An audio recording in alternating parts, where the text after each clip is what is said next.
Hawk, pursuit course. Engage. Aye, sir.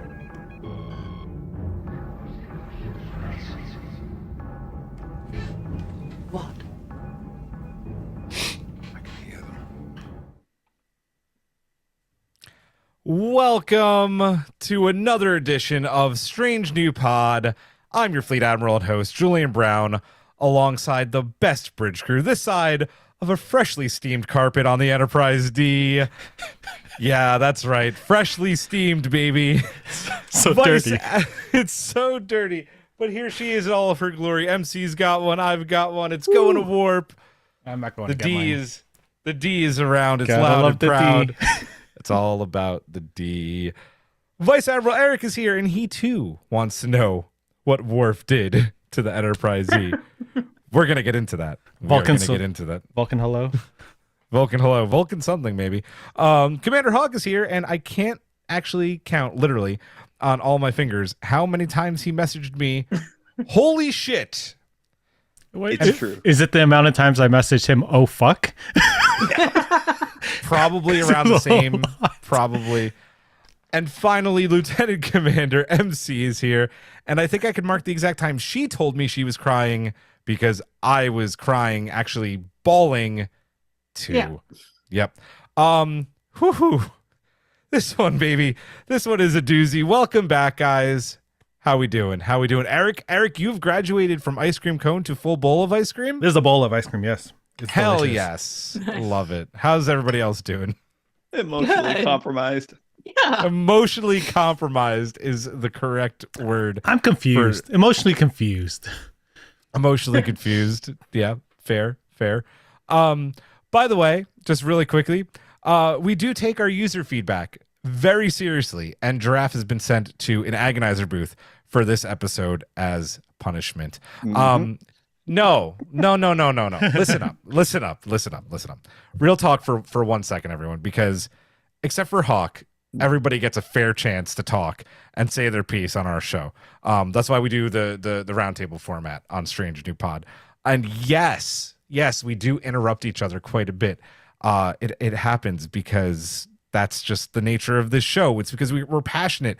And, if we stuck to that kind of straight up, you talk, now I talk, and it would just be all nice and clean, then you wouldn't be able to differentiate us from any other Star Trek podcast. And no offense to other Star Trek podcasts, because they're excellent and their formats work for them, but that's not what we do. The whole point is this, to feel like you're on the couch having a chat with us. And I hope that still remains true. Not to discount anybody's user feedback, because user feedback is important and we appreciate it. But in this instant, that's what makes our show special. So We want giraffe talk. we want draft talk, and now Eric's like, maybe, I don't know. Maybe. I want giraffe talk. Yeah. I love when giraffe talks. So, and I love Jess K's comment in the chat already. Definitely feels like a group of friends. And that is the hope, and that is the dream of Strange New Pod. So that is out of Tara says I'll start keeping a list for feedback. Do it, please. That we'll get that out of the way. It's out of the way very, very quickly. We're only doing this for this episode because everywhere else is doing it. I think it's important to say we are a spoiler cast. As Will Wheaton says on the Ready Room, red alert. Do I have a red alert? I do. There it is. Spoilers. Spoilers. Tons of haven't big seen, reveals. go away. Yeah, if you haven't watched this episode, get the fuck out. The Or live stream stay will be... and spoil yourself. Yeah, stay or spoil yourself. The live stream will be here when you're done. The pod will be here tomorrow. So go watch the episode, because spoilers in 3 and 2 and 1. With that being said, this week, what happens when Jack's Borg secret comes to light? What protocols are put in place aboard the ship because of that? And when Titan returns to Earth for Frontier Day, what catastrophic event occurs? Because, of course, there has to be one. Of course there does. Who does Jack find aboard the Borg? Was it a city?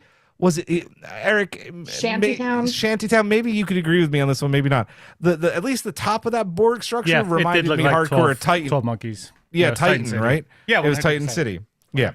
And finally, with all hope lost and the entire fleet assimilated, besides those over the age of 25, where, as MC rolls her eyes, where do Picard and his crew turn? So much to break down. Patron Collective, we hope you don't mind. We have so much to talk tonight. We have to, and we want to thank you. Check out this awesome thing that we have. Where is it? It's a ticker. Eric's got a ticker, right, with the patron names. While that is going, I am going to, this kind of defeats the purpose of doing this because I'm still going to read a thing, but very late in the programming today, we got a beautiful letter from someone who actually didn't become a patron, but you can actually just donate like a one-time amount on Patreon, and they sent us a really beautiful message, and I wanted to read that because we don't get this very often. So Larry Holder wrote to us, "Good afternoon, crew. I've been listening to your podcast for quite some time, and I enjoy it each week. Finally got round to make a contribution and wanted to introduce myself. The name is Larry, and I am a Trini Trekkie," which I think means they're based out of Trinidad and Tobago, right? I think that's what I get from Trini. Yeah, Eric's giving me a nod. Yep. Who enjoys how much your crew covers various elements of the franchise and give your honest thoughts on them each week. I especially enjoyed what you did with Dahl during Prodigy, as I myself am mixed, and I always root for the mixed characters like Spock, B'Elanna, etc. Been a fan of the franchise for several years, and I think I truly fell for the franchise with Undiscovered Country. Tip of the hat there, my friend. It's a good one to get in on. Sure is. Anyhow, keep up the great work. I am looking forward to digesting all the podcast content together with the amazing Trek content we have for the rest of the year. Live long and prosper. Larry, thank you so much for your note. That was fantastic and was really warmed my heart to get this afternoon. So thank you. And a big thank you also to our executive producers, Chris Todd and Simon Stager. I said in the outline that I was going to make a Twitter and Instagram post with the news. Spoilers, I didn't. I'm sorry. There's not a lot of news, though, so it's okay. We had happy hour. That's out of the way. Yeah. We're going to move right along. We're getting this thing going because there is a lot to do. Let's get to the Strange New Loop. It's a simple one this week, guys. Make shit up. Give me your headcanon. What did Worf do to the Enterprise E? YouTube Collective, let us know. Guys, what do you got? What did Worf 2 words. Ramming speed. Yes. Yes. 100%. Yes. Although he said it wasn't his fault. So Oh, come on. I mean, Worf fibbing isn't unknown. It's not his fault. It's the fault of the people he was ramming. True. I know what happened. What happened, Hawk? He let Alexander have the controls. Oh, that would mean he would have to acknowledge Alexander. That would be a first. Are you f***ing kidding me? Oh boy. Oh man. I know what happened. Do you want to know what happened? Yes. Go ahead. So you know how Worf used to be the Vulcan ambassador, not the Vulcan. The Klingon. I have not The been Klingon, sleeping a indeed. lot lately. The Klingon ambassador to the Federation. And, that comes with certain rights and privileges. And, he's also besties and part of the House of Martok. Mhm. And we know how much Martok... Wainer goes, Alexander who? We know how much Martok likes to get in on a barrel of blood wine. So, the Enterprise is over Kronos on a mission one day, and Martok's like, "Oh, it's a fine ship you've got there, Worf. Let me aboard and let's drink some blood wine, yes? And Worf is like, "Fine, I will have prune juice." And of course, Worf has his prune juice, but Martok gets sloshed and says, "Worf, let me take the con." Are you saying that Worf condoned drinking and flying? I don't think that Worf had a choice. It's the Chancellor of the High Council. And Worf is like, "I must protest." And Martok was like, "I'm your boss. I'm your friend. I am the leader of this house. And you'll let me in the chair." And Martok took the chair. and he went looking for a fight, and he found one, and it wasn't a good fight, and he lost, and he got the Enterprise E destroyed. And why is that mission classified? Because Martok was at the con, and Starfleet wants to just throw that under the proverbial Enterprise D carpet. So that's what happened to the Enterprise D. Good explanation. Eric, your deep thought. No, I was just trying to think of, would Worf let Mariner on board the E? Fuck no. I was wondering that too. No. Unless Riker like made some moves and pulled a favor. Riker for... was probably like, Mariner's fine. She's just like, she's like a chip off the old block here. She's And he's a like, little Worf's wild. like, okay, She just maybe. needs a little structure. A little bit, yeah. Maybe She Worf let her on because he doesn't know what happened to his Mechleth. Oh, did he leave it aboard the Enterprise E when he was out doing the spacewalk? Maybe. No, Mariner wrecked his Mechleth, Oh, but that's then right. got it replaced. That's right. We have some good ones in the chat. Kevin Richardson wrote, Worf, he abandoned the Enterprise E like it was his son. Oh, Michael Kwan, Worf set the replicators to serve prune.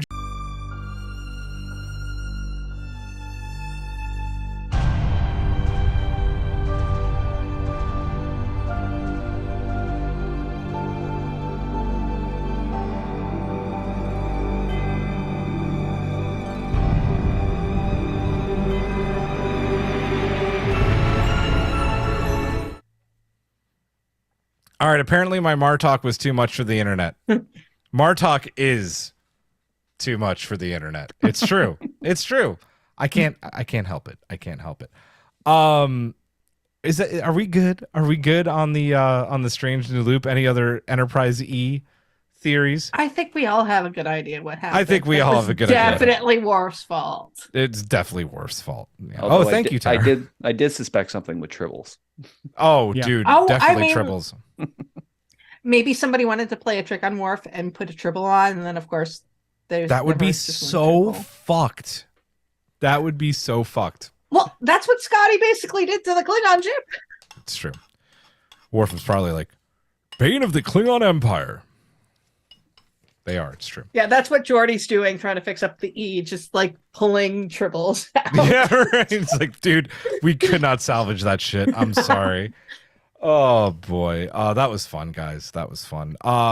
Without further ado, we have so much to talk about.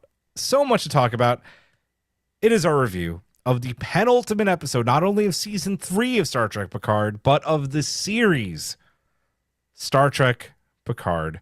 There's a review of episode 309, Vox. Our roundtable order tonight will go Eric, Hawk, MC, followed by myself. The Jack is out of the box. Oh my God. I Love the pun. Thanks. I'll do it. I'll hit it. Get off my bridge. Kevin wrote they used tribbles to make the carpet on the D. Fucking brutal. Wow. That's fucking brutal. Yes. They should be good for something. I love it. Yes, the Jack is out of the box. Jack's big secret is finally unearthed thanks to Deanna, who is terrified by what she sees behind Jack's forbidden door. And that is a Borg cube. As it turned out, me, I mean all of us, but really me. No, you.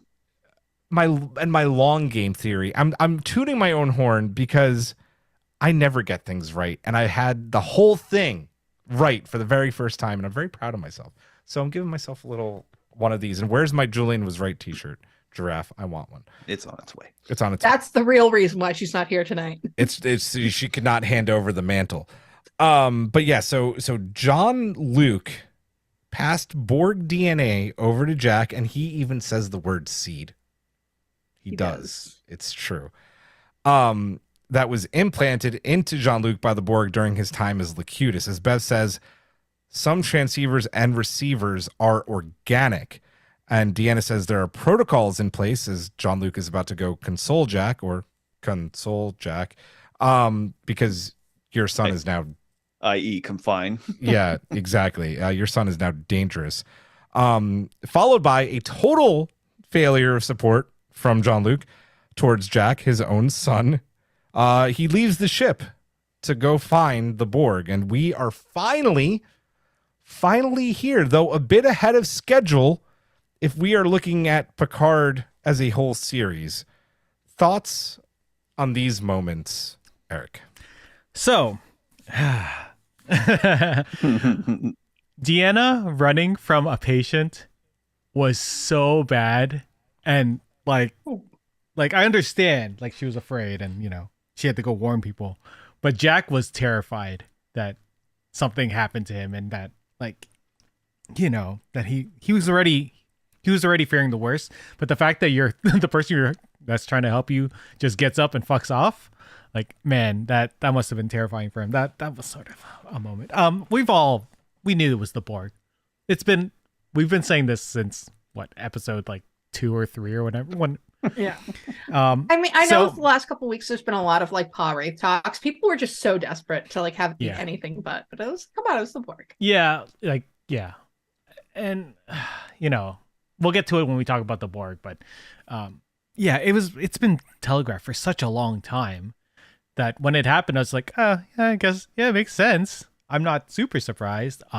It looked gorgeous when they went through when she went through the door and that ominous cube was there. Like, the fact that the vines are like, they're reflective of the hoses and all that connector shit. And the collective, right? From the collective. Yeah. Like, everything was so 12 Monkeys redified. It was great. I'm not knocking 12 Monkeys. I love 12 Monkeys. But it, like, the merging it's of definitely both Terry's visual style to like convey those types of things, right? Yeah, even when Jack was talking about the memory when he was a kid and the red arboretum, and I was like, you really brought the red forest into this too? Sure, that's cool. I find that's amazing. And like, it was such a cool idea to have organic transponders or transmitters, because the way that, like they were saying, birds flying, like all these animals, like they communicate with each other without talking. They move as like fish in the sea. It's such a cool concept to make the Borg move towards Data and Data go the opposite direction. Like, there's such a cool implication that this next stage of the Borg is what they wanted to get to. Even though whenever we heard the Queen talk in like First Contact, she was like, organics, you guys are feeble and weak and stuff. So it was cool. I will save the rest until later. I do think that the running away and being like, you're dangerous, and then just sort of trapping him in his own quarters was definitely the non-parent thing to do. It was understandable. But you made him more scared. Yeah. And I think someone said it right. Sorry, Eric. I think someone said it right in the Discord chat earlier that honestly someone should have just at some point, instead of doing that, like been soothing to him, but then like snuck in a hypospray and knocked him out. It should have been Deanna. Frontier Day. Yeah. Or his mother. Mom. Yeah. His mother. Yeah. But the fact that you went straight to defense and you're like, okay, we're gonna make sure this kid isn't a weapon. Like, just the person who can control everyone. You just made him terrified even more and angry, because the people he thought he could trust, this whole mission was him sort of getting a family. To have that family to betray you at that moment of weakness, there's no reason why he wouldn't, rebel against that. He needed those teenage years. Yeah. Anyway, go next. All right. Okay, so first up, big shout out to Marina Sirtis. I know Deanna hasn't been on enough in this season and that, but when she is there and in like full Deanna Troi counselor mode and that, she is awesome. Hypno walking him through the whole thing. Even taking over at one point and opening the door herself and that. So yeah, lovely. And like I said, as I wrote to Julian when I was watching it and that, everything started leading up to it, and that I've been in a big denial about the Borg being the main villain this season. I was reaching for a lot of different answers. I thought, nah, they won't go back to the Borg well again, will they? In that, but as soon as he started talking about vines and interconnection and then perfection, it's like I wrote Julian and said, I'm about to eat a big Borg sandwich, aren't I? Yeah. You did, and it was a great line. It was a smorgasbord. Oh, right. Hit the bell. Just shut up.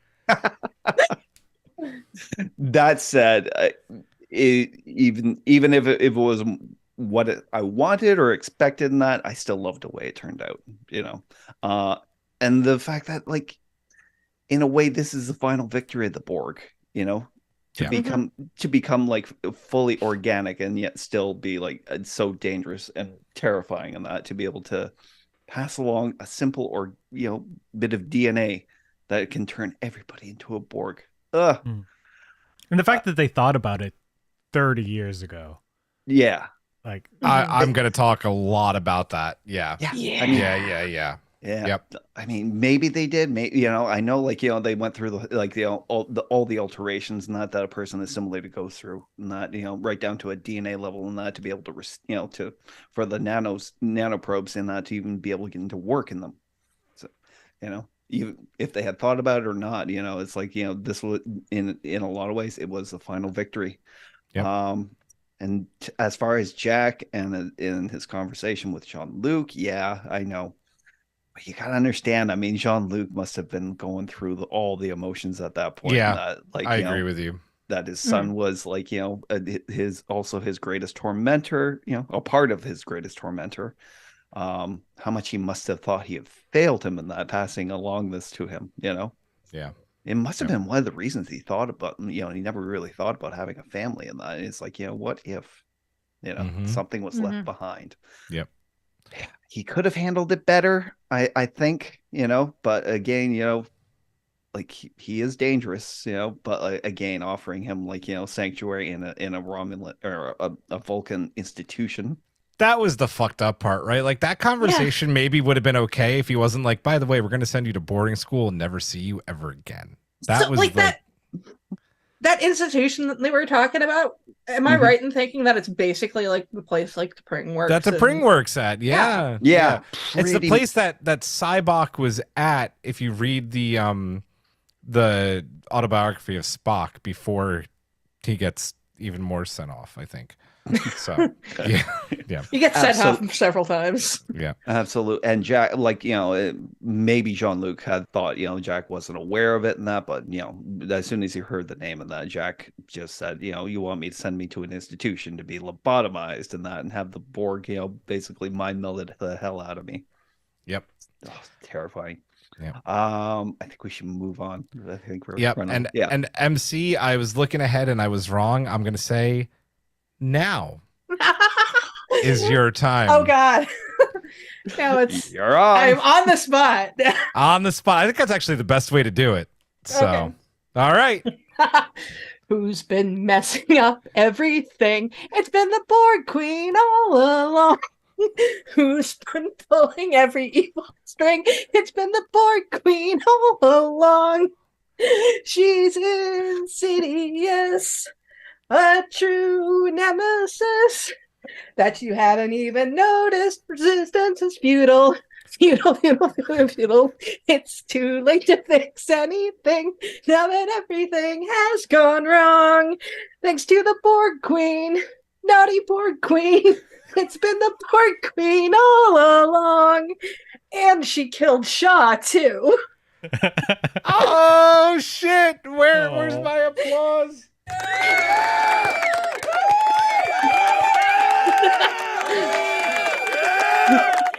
I am so happy that you did that. That's amazing. Fucking epic. I can't believe I fucking did that. Epic. And yes, MC is drunk. You weren't there from the happy hour, Matt. MC, if you didn't need to, after your song said it all, if you'd like to continue with your thoughts on this. Okay, I mean, other than this, like Eric was right. Like, Deanna was just the worst fucking therapist. Like, we always make fun of Deanna's, counseling skills, but really, it was awful. What I actually thought of was there's a season 4 episode of Angel where like Cordelia's possessed, but she doesn't know it because she's got amnesia, and she has to sing for Lauren, who is like the demon who can read like people when they sing. And like he like starts, but he's like, oh, things are fine, like everything's fine. I'm gonna step out for a moment. And he at least attempts to like not freak her out. It doesn't really work very well because everybody like fails. But like Deanna should have tried something like that instead of just running out of the fucking room. Like at least try to like pretend, because I mean it's like, oh shit, like there's some sort of connection with the Borg to this kid. He doesn't know. Let's, like try to like mitigate this in some way. But you didn't. You made him more scared. You set Picard in, and they already have issues, like even just outside of all of this. And it was just a mess from start to finish. And I mean, like, I don't really totally understand Jack's whole reasoning, but we'll get more into that later. But God, these adults, like, I mean, I know they're not the ones getting assimilated, but I mean, like, adults gonna adult in the worst something possible needs to way happen to them, sometime. because this is like the worst, like, okay, boomerang. Could you imagine going to therapy, the therapist going out of the room, and then your parent coming in and be like, "What the fuck?" And then What we're did I sending do? you to prison. Yes. Oh, Okay, to be fair, in that, the therapist's job is always getting like a patient to unlock that door, and that they're hiding all their worst fears and everything behind, and that. And usually a therapist is equipped not to handle whatever is hiding behind that door. When it's the Borg hiding behind that door, I think, actually the scene kind of reminded me of Shaun of the Dead. Remember with the power box and that, and when he flipped it on, he looked outside and you see like just like zombies like all along the door. Yep. I Same feel reaction. Like the thing is, Deanna already knew that this was something really fucking bad. Like, she sensed it as soon as she got onto the ship. Like, even if she didn't realize it was the Borg, she should have realized it was going to be something really bad. Right. and she should know the effect she has just running out of her room. No, I agree with that. Was this definitely a categorical failure on Jean-Luc and Deanna's part? Yes, but I'm also going to come to their defense a little bit. Deanna is a betazoid, and they established this in the last episode, that Deanna feels so much, right? And she was already feeling the pain, like feeling everybody's pain, Riker's, her own, Kestra's of losing Thad. She's connected and can hear all of these voices. So when she opens that door and sees the cube and hears, "We are Borg," she's not just hearing one voice saying, "We are Borg." She's hearing the collective in her mind saying, "We are Borg." And that's got to be fucking terrifying for an empath. And while I agree that her walking out as a therapist is wrong, I also understand how Deanna must have felt at that moment hearing those voices. Getting Jean-Luc to go in there, though, is really the categorical failure, though, because he is emotionally compromised after getting this news and is probably the very worst person to talk to during this scene. Especially like you said, Hawk, there's already issues there. Do you know who you get to talk to Jack in this situation to calm His him mom. down? No. She's 7. emotionally compromised too. You get 7 of 9. Or Riker, they already have a. Oh yeah, 7 has a more of a. 7 is an Yeah. ex-Borg. And they already have a She connection, is- like Jakar and Jack. Yeah, exactly. And she's familiar with the Queen. And and listen, does it make for great television, the drama? Yeah, so like I don't have a problem with anything. Like it works. And like I have notes. I haven't taken notes in a very long time, and I have notes. How much of me is such a brutal line. And for someone who just met their son to try and have to answer that is just like, what do you see when you look at me? How do you answer that just after finding out that your strongest enemy, someone who put you through the biggest trauma of your life, is basically put like the kill switch of all kill switches into your son. Like, how do you even go about? And thank you, yes, Shatterhand. Ed Spielers acted the hell out of that scene. Yes, he did. And then Jean-Luc's guilt still of being Locutus, of being a pawn to the Queen. You don't know what it's like to be controlled about them, from them. What it feels like to be controlled by her. Right? I'm getting goosebumps just talking about it. It is 35 years plus later. He is still so compromised by what happened to him, and the fact that the Queen is probably like soaking this all in and loving it. This is her master plan. She failed to assimilate Earth twice, and she's finally gotten her long game and her revenge in place. And it's just so fucking epic. I love everything about that. And when Jack finally says, when he's leaving the room, futility, god damn, do you feel that? So yes, it's a failure of everyone in that room, but it works, and it's great television, and it should have been 7, but these are fucking old people who make bad decisions. And not saying all old people make the bad decisions, but this is a crew of old people who've been known to make bad decisions. Yeah. And that's what happened here. Anything else on this? I think the only other thing about having the Borg come back is I'm slightly disappointed, purely because of all the changeling stuff that has occurred. And now they just sort of seem like henchmen, and I never saw the changelings as henchmen. I understand that. Not that I'm mad about it. Like, I like the Borg. It's just I'm mostly confused as to why the changelings would do that. help the Borg out. I have the answer. It's a good I think it's a good answer. I'm very confident that the Borg cannot assimilate changelings. Yeah. They cannot do it. And the changelings have the same exact goal as the Borg. That's to break them from within. That's what the changelings have always wanted to do since the Dominion War. And I forget who I was talking to about in the chat, said, something along the lines of like, well, Vadic wasn't all changelings. I'm like, no, Vadic was an extreme version of that, and changelings wanted that already, and Vadic was just the extreme version of that. So working with the Borg makes sense. The Borg have been trying to get rid of Earth forever, and the changelings were trying to do the same exact thing. So I think their values and their goals were very much in line. Mm-hmm. It just seems like it's a weird switch this late that we're just not going to have changelings for the rest of the right. I mean, maybe we will. Maybe we will.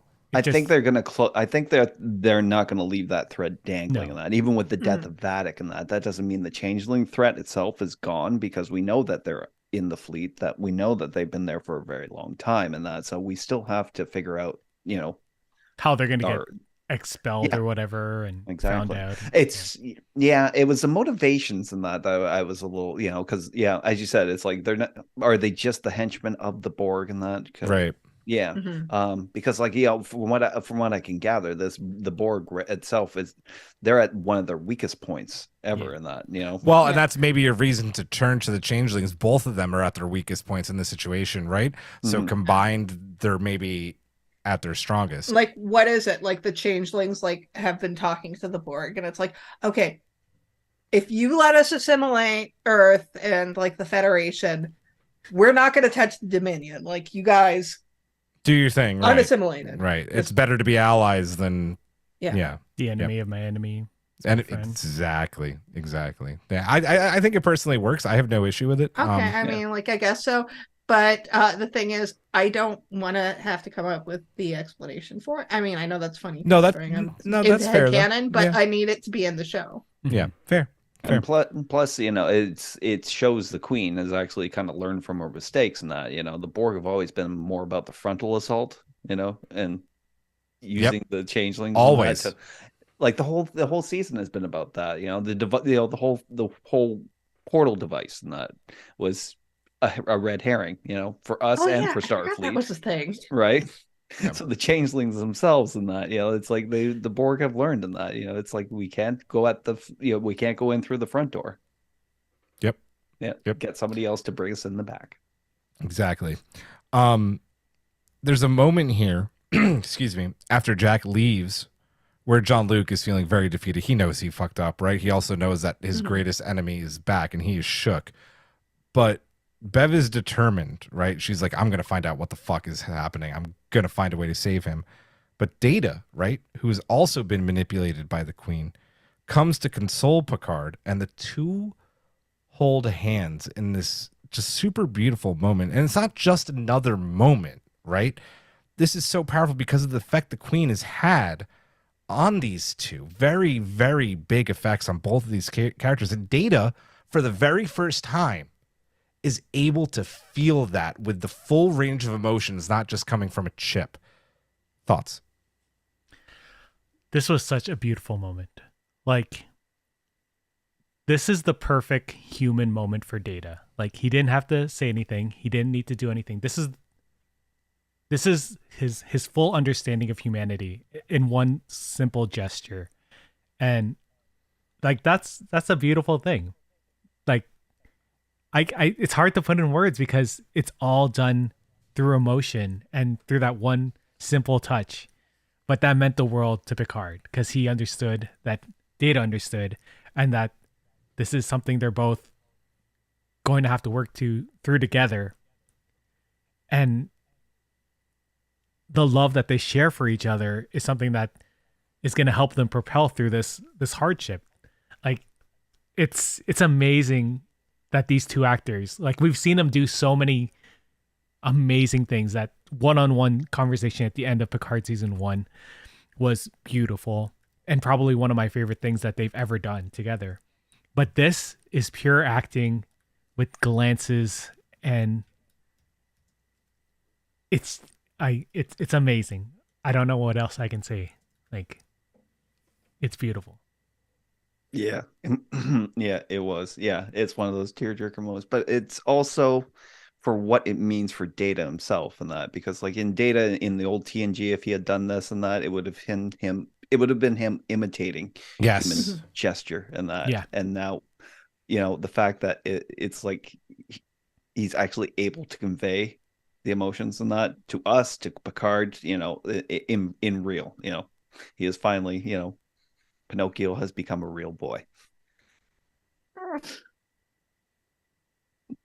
And really, I've got nothing more to say about it. No, right? It's like such a beautiful moment. It's so it speaks for itself so much. MC. Yeah, we were actually talking about this in happy hour before the pod started, about Data showing, you know, emotion in this episode. And I was saying that there's such a purity to the emotion that Data has shown in both this episode and the last episode. And I think that comes from the fact that this is really, truly the first time Data has been able to show emotions, because I think even when it came to the movies, it was just kind of like the kernels of ideas of emotion. Mm-hmm. But now he's honestly feeling this kind of stuff. And because it's so new to him, he's able to express it in a much purer way than everybody else who is bogged down in just all of the interconnected emotionality of the history of it. But Data is mostly just feeling about what's happening right now. And it's like, this is my friend who's obviously hurting, and hurting through something that we've all experienced together. And it was such a great moment. And I think what makes it work, and I think it's what Eric and Hawk was saying, it's that in TNG, Data would have questioned this moment. He would have tried to be understanding what it is. But here he gets it, and it's just this beautiful, quiet moment of just friendship. Well, there's something different about the emotion chip that he could just turn on and off, right? Right. Like Exactly. it felt totally different. Like this was something that was like being extruded from. Like, even when he sees the D for the first time and he gets choked up, like that's not something he would have done if he had his emotion chip. He would have been like, I'm sad. I'm sad, I'm emotional. This is amazing. Yeah, when he had the emotion chip, he experienced emotions. Yeah. Now he has them. And feels it raw. Exactly. I want to I'm sorry. Go ahead. Go ahead. One point. The big difference is like if TNG, like, data emotion chip and that, as you said, he's feeling raw emotions, and they're wildly, emotional moments and that, it's like to the extreme. What's different is that Data not only feels emotions and that he also recognizes emotions in others. Yeah. That's the big difference. Yep. He can read the room now. I'm gonna lighten it up for a moment before I get serious again, and read Yum Yum Pod's comment because it's brilliant. We've come a long way since the acting between the two was just Brent Spiner playing a dumb baddie whose big plan was hitting Picard with a Tesla. Referring to season 2. Truer facts have never been spoken. Jesus. So I'm gonna bring this back to 1996. This is a straight callback to First Contact. Speaking contact. That was bad. I'm sorry. When Jean-Luc and Data are having the whole conversation about tactile touch and how it can make you feel connected to things in a more layered way. When Jean-Luc gets to touch the Phoenix for the very first time, Data, even his emotion just does not quite understand it. But that comes so full circle here just by putting his hand on his shoulder and Jean-Luc reciprocating that and grabbing it again. It's like this movie. I mean, I keep every episode I've called Picard a movie at least once because it really does feel like a movie. This season has been almost such a direct sequel to First Contact in so many ways, and this being one of them. I loved it. Resistance is futile. Jack boards the Borg ship, whatever it is, Borg City, Borg ship, Borg cubes. Someone's saying a Borg diamond, like in Borg diamond. Yeah. Okay. I guess it's on Borgberg. Star Trek Online or something. I don't know. Okay. And comes face to face with the Borg Queen. And yes, that is Alice Krieg. She was back for the voice. We do not get a face yet. We might not. I don't know if she wanted to do the full makeup again. It would be great if we did. I hope so. It is up for debate whether in earlier scenes where Jack can hear her, whether we're also hearing Annie's voice. I strongly believe that we do. You decide. I think we do. I don't know. And then she calls Jack her child, her blood, Vox, the voice itself. What do we think about Jack giving in so easily to the Queen and becoming Vox? Eric? I don't think he did. I don't think he easily became Vox. I think he's smart enough that he knew that this was going to happen.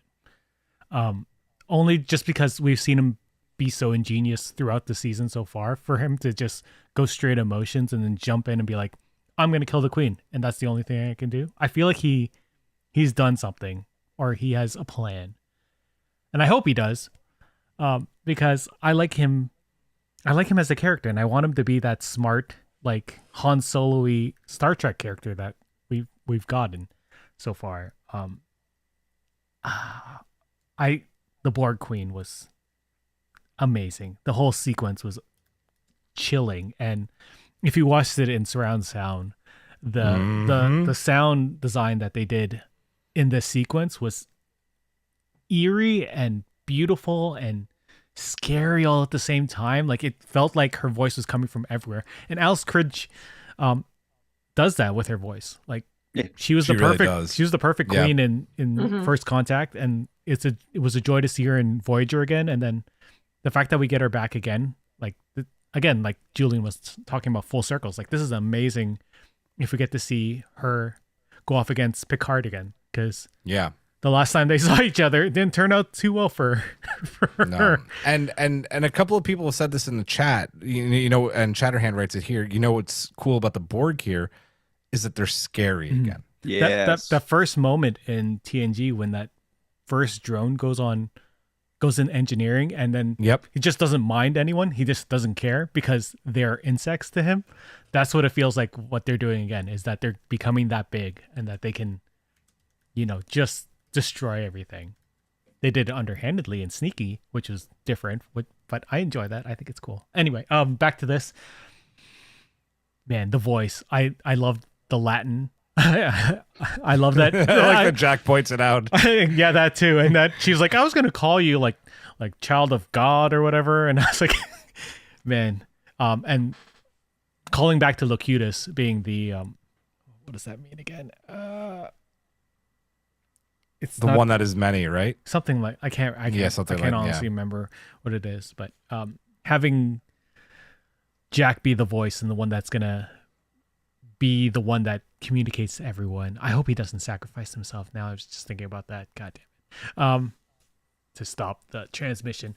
But I don't know. I think everything here is such a great plan by the Borg Queen, and the scene is fantastic. I don't know. Yeah. That's Jack given so easily. Like, because in that argument he was having with Jean-Luc and that, before he left and that, he wasn't afraid. He wanted to go and find the answers. He's been searching for these answers his whole life. Even as much as he's been running from it, he still wants answers, right? And he's confident enough in knowing who he is as a person that he's like, I'm not going to be swayed, or she doesn't know what she's in for. I think that was one of the lines he used in that. But as Picard pointed out, and that it's like, we've talked about how, with assimilation, how pervasive it must be, and like, being part of the collective and almost kind of seductive and that. And as Picard said, in that she can make you do things in that you don't want to do. But the thing is, all these people have been assimilated. He's grown up with it. So like, it might just be emerging powers now, but it's something that's always been part of him. I feel like he's gotten to the point where he can maybe control it. Like we've seen him get it under his hand, like in the last couple episodes. Like that's pretty fast, even for an X-Men. Like this, I think if this is having shades of First Contact again, I feel like he's the Data role, where he's like, you know what, I'm gonna go underneath. I'm gonna pretend to be part of this, the Queen's ploy, but great callback. I'm only going to think about it for like a nanosecond. Sorry, Hawk, I cut you off. No, that's it. Yeah, that's protocol in this show. Well, I didn't skip over to you to the next person. Yep, exactly. What else to say about this? Yeah, I do think like Jack has some sort of plan on that. It's like, even I think he's reached a point where he thinks running is not an option anymore. Even if, even being assimilated, I think he will still remain Jack Crusher, no matter what. Are you saying that he needs to draw the line here? No farther? No further? No further. Did he break his little ships along the way? He did. But yeah, a bunch of ships. I do like that idea about like him, because that would be the answer, right? It's like, it's not enough that he run from it, or just deny it, or try and turn it off, or have it scrubbed from his mind. And that it's like, if they want to defeat the Queen for real, he's got to go in there and find out like what the plan is and how to stop it. So in a way, it's a sacrifice play, but I think Jack is the man to do it. MC. So the thing that I'm really wondering about in all of this is what the Borg Queen's original plan with Locutus was. Because obviously this is like a long, long game. And I'm kind of wondering at this point, especially with her referring to Jack as her child, if she originally planned to have a kid with Locutus. I think so. I legitimately think that, especially with Vadic's line, like, he wasn't meant for you either. Yeah. Yeah. I think Jack was that the original Borg planning baby. To have. Yeah. So yeah, I mean, I don't know what Jack is thinking in all of this. I think he did go in thinking that he could, he was planning to kill the Borg Queen, or he thought he was going in to kill the Borg Queen. I don't think he ever actually thought he was going to be able to follow through with it, though. Yeah. I mean, I think part of it is also just kind of like this, almost the curiosity of like an adopted child, where he's like, kind of like, oh, let me find out like about who I am, my origin. So he would want those answers, right? Yeah. And in terms of what is going to be happening, I keep on thinking about Seven in season 1 when Seven became the queen. Yeah. Yep. Very Yep. similar with, like the Very spinal similar. jack and the eyes. Yep. I don't think Jack's going to die. I don't think they'll be No. cool enough to kill him. I don't think Jack's gonna die. If we're gonna make quick, crazy theories for next week and for the finale, I think the season's gonna end with Jean-Luc rejoining the collective and make some kind of bargain with the Queen. Strongly believe Like that. the I don't think they're Matrix. gonna have. Yeah, I don't think that they're gonna have the balls to kill him off. But I think they're gonna that it's gonna be some kind of like, I'll make a deal. I'll come back as the cutest. You'll finally have your, and we can, something along those lines. Also, But- if they make Star Trek Legacy, why wouldn't they have the legacy, like the Yeah, characters, like exactly. the sons and daughters and all of that? Exactly. But And Go ahead. 2 seasons with main characters becoming Borg. Ballsy. It would be, but I would accept it. I would like it. I think I think it's kind of the perfect fitting for Jean-Luc's end, right? He's already Like a robot. right? Yeah, that also begs the question: Can he be assimilated again? Yeah. We'll have to cross that bridge when we get to the finale next week. Jean-Luc By the way, I'll say what I becomes said. the cutest Yeah, and I'll say- immediately leaves him for Brigatti.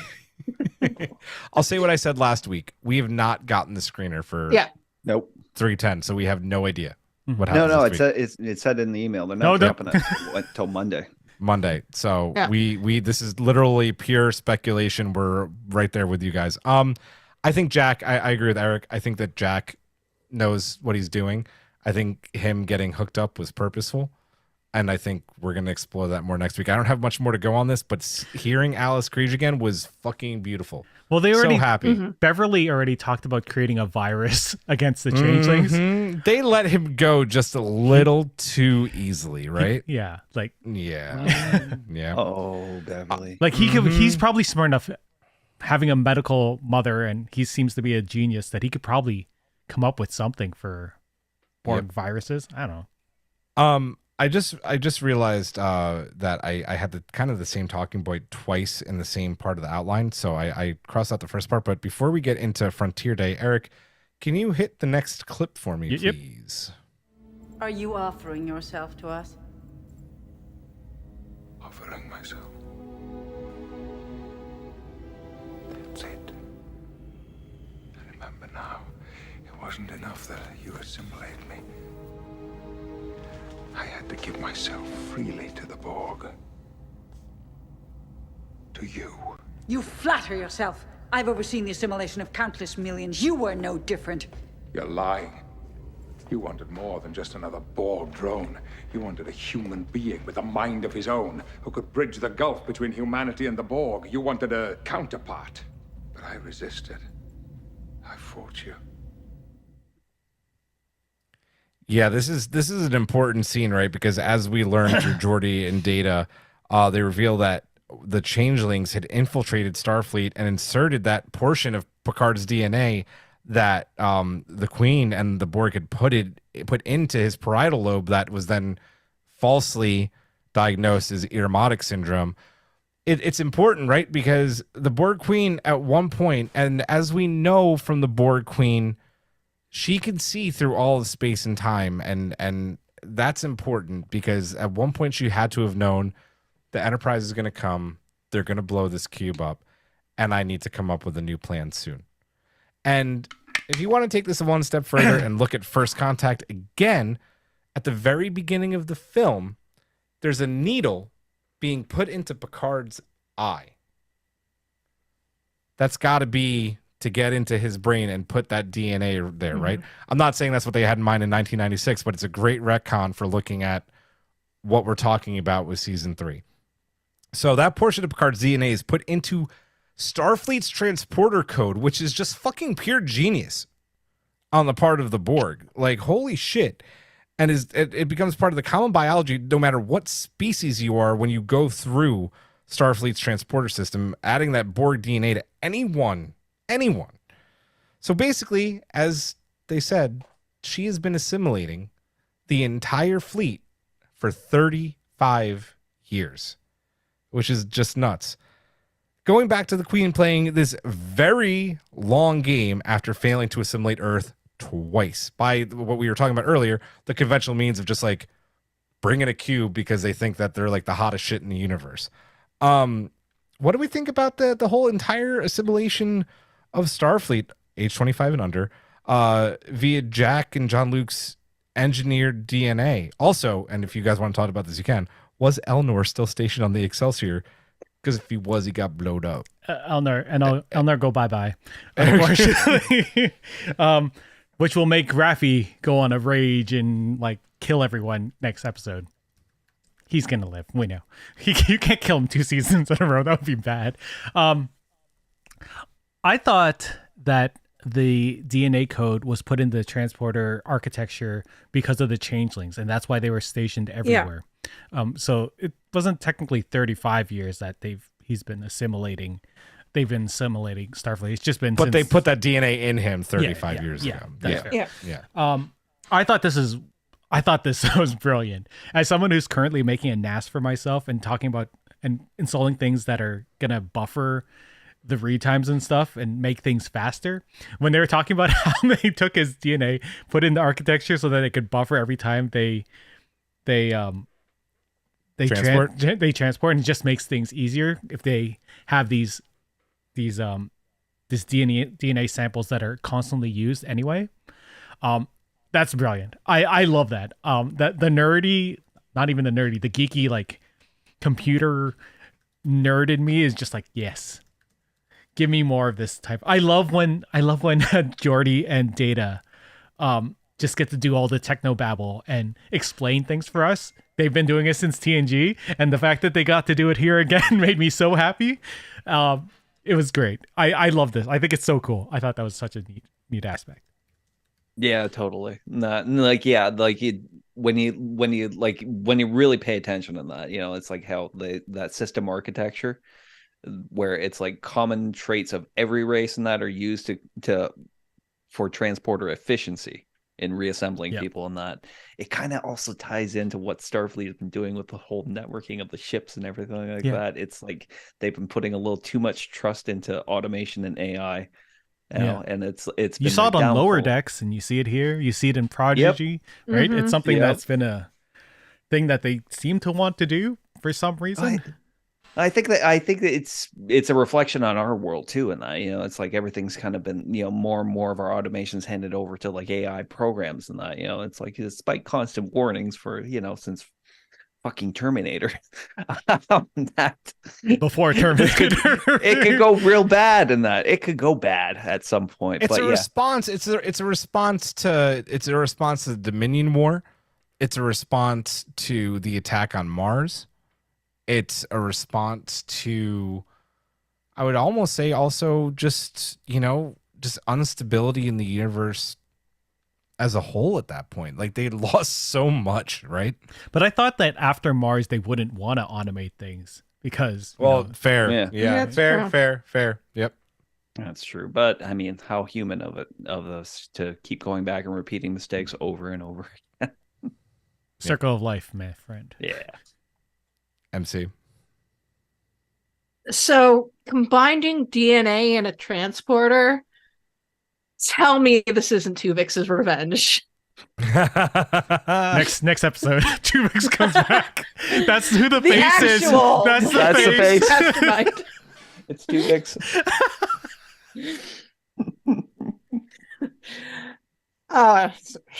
Apparently I'm just being really funny in this episode rather than having any actual ideas. No, I mean like this. This was fucking good. Yeah. Like, I mean, transporter technology has always been like real sketch. Like, it's up there with the holodeck, like how, much it goes wrong. And like the changelings / the Borg are just taking advantage of it. And I don't love the idea of them having just like this base code that they put in everybody. Like that seems not right. Dubious. Yeah. And, obviously, like, all of this stuff, like, oh, Starfleet. Oh, Starfleet, you never learn. No, they don't. No. Because as Eric was saying, it's like this whole formation thing. The same problem happened in Prodigy and in Lower Decks. Like, they just the same mistakes over and over again. And transporters have been fucking up since TOS. Like, they never fucking learn. Where's Picard season 3 in compared to Prodigy? 18 years. 18 years ahead. Or something. Yeah. Yeah. I was actually someone did the thinking of math that. earlier. Someone did the math earlier. Yeah. I was wondering if they were gonna be Borgified, but I actually figure they're probably all The safe. irony in this whole thing is that Ron Moore used to write for TNG, and then he wrote Battlestar, where networking of ships is what led to the downfall of the 12 colonies, and now it led to the downfall of the Federation. It's like, I've been saying all season long that this was the Borg because you networked your fucking ships, and that's the Cylons, and that's the Borg, and do you learn your fucking lessons? Come on. Maybe Picard and crew have to lead humanity to a new home. To Earth, to other Earth. Is an angel gonna fly them? Oh my god. Oh. Just real quick, I love this. I think it's great. I love the fact that, again, the Borg Queen played this long game. It just is. It's such a scary and crazy moment, especially when you see these characters that you've come to love aboard the Titan all of a sudden all become assimilated, and Shaw freaking out when Moira won't like respond to him, and when Sydney turns and says, "We are the Borg." I mean, damn. Damn. How does that not hit you? And Geordi's reaction to that, and then Data trying to console him. It's like, dude, you can't just go up there. You're going to get yourself killed. Like, we need a plan. Like, Data evolved. Oh, my God. Like, Data's the one emotionally consoling Geordi. It's the other way. Oh, my God. It works. It's wonderful. I love this story, even if Starfleet never does learn their lesson. It's wonderful. Very quick thoughts on Admiral Shelby in command of the Enterprise F. And Jean-Luc's line of the irony of her endorsing something so, quote, Borg-like. I love having Shelby back after her quick little glimpse in Lower Decks.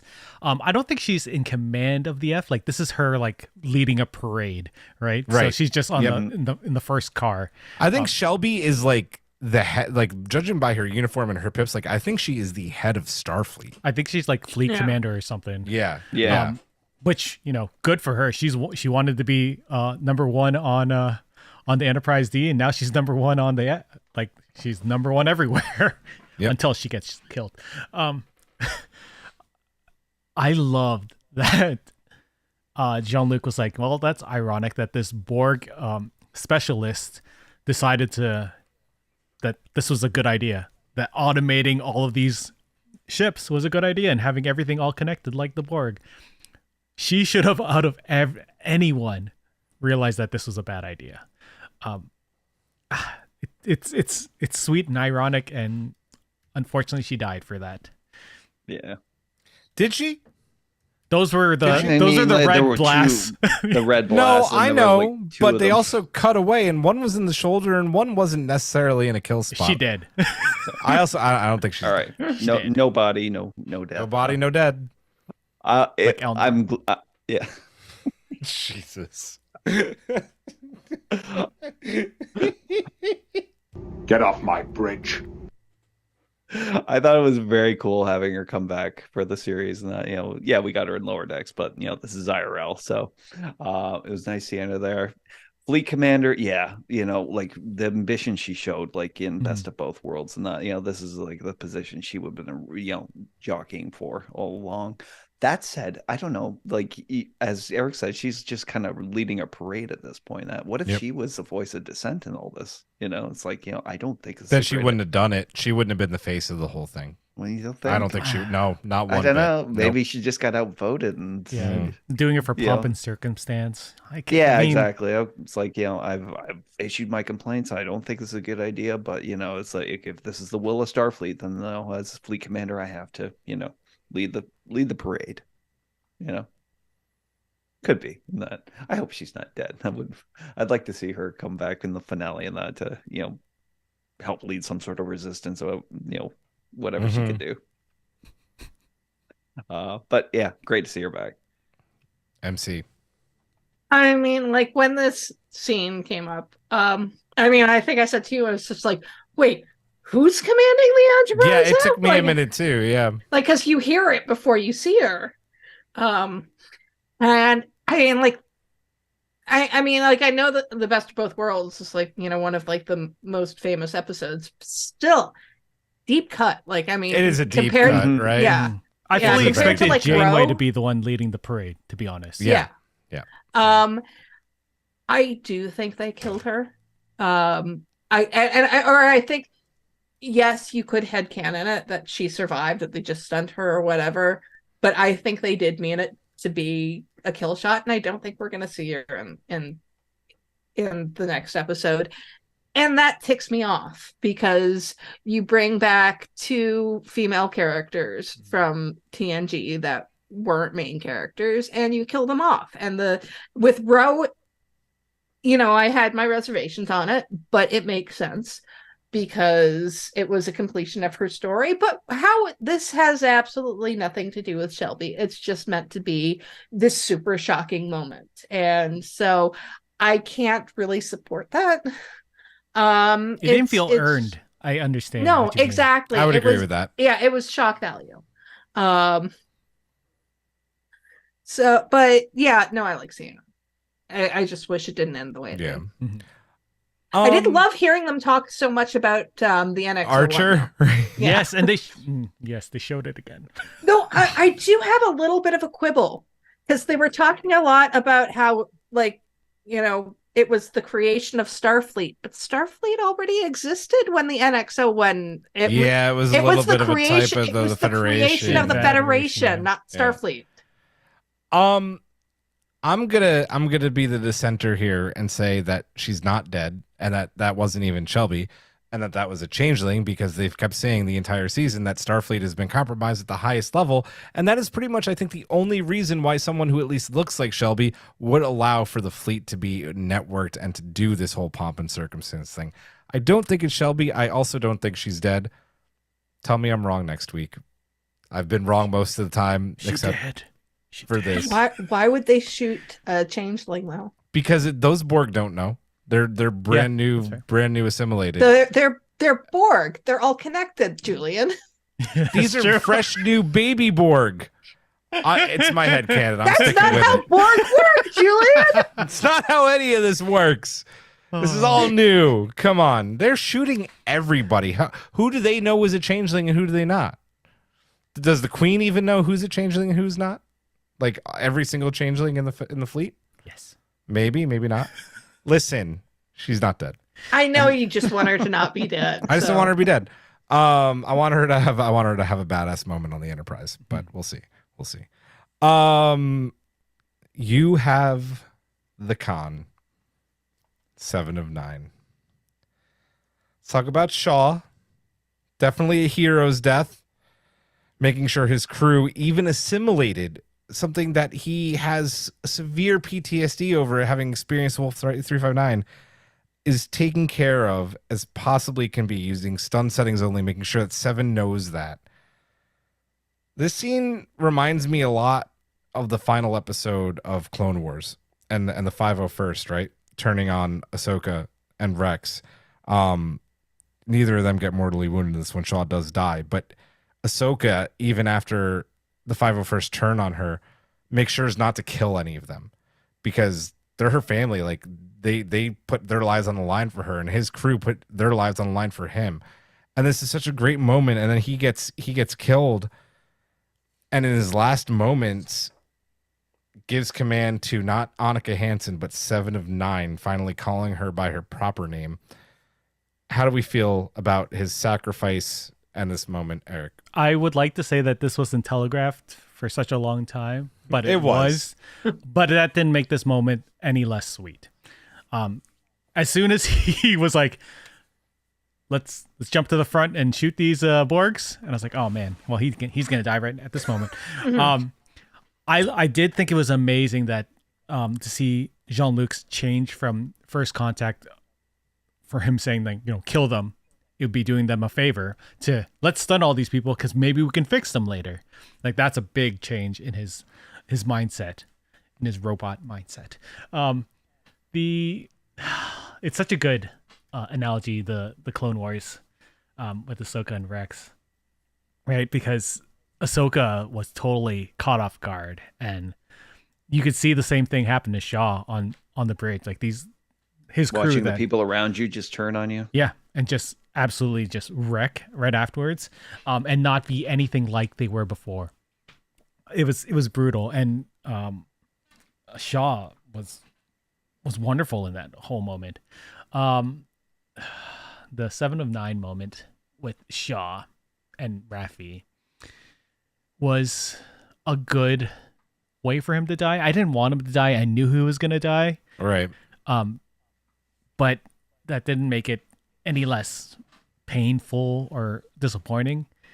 And he acted the hell out of it. Like his last moments so good. With 7 were wonderful. And Jerry Ryan as well, like her reactions to Shaw, these two people that had been fighting for such a long time, even way before we even got to see them on this show.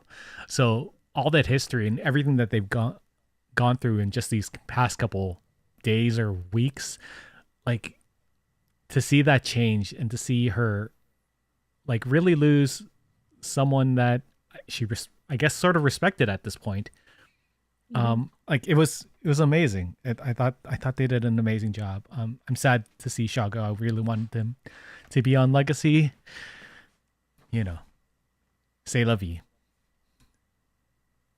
You keep saying telegraph, but it went right over my head. I didn't see that. I thought, you thought he was going to live? I thought they were prepping him for his own series. It's like him leading a Star Trek Legacy and that, because he would have been a great cat, like starring. Would have been a great lead, period, right? I know Todd Stashwick. To take this character at the very beginning that we all hated, that I hated, and then like redeem him and make him like likable, and then turn around and we give him this hero moment at the end, and he played the hell out of it. I was so sad to see him go. It was sad that he didn't get to have his nerdy moment with Geordi. Like, yeah, they never get. Yeah. Oh, their maintenance moment in that. Yeah, you can imagine him on the bridge on the D in that with Geordi, right? Engineering. He would have lost his mind. He would have. I know.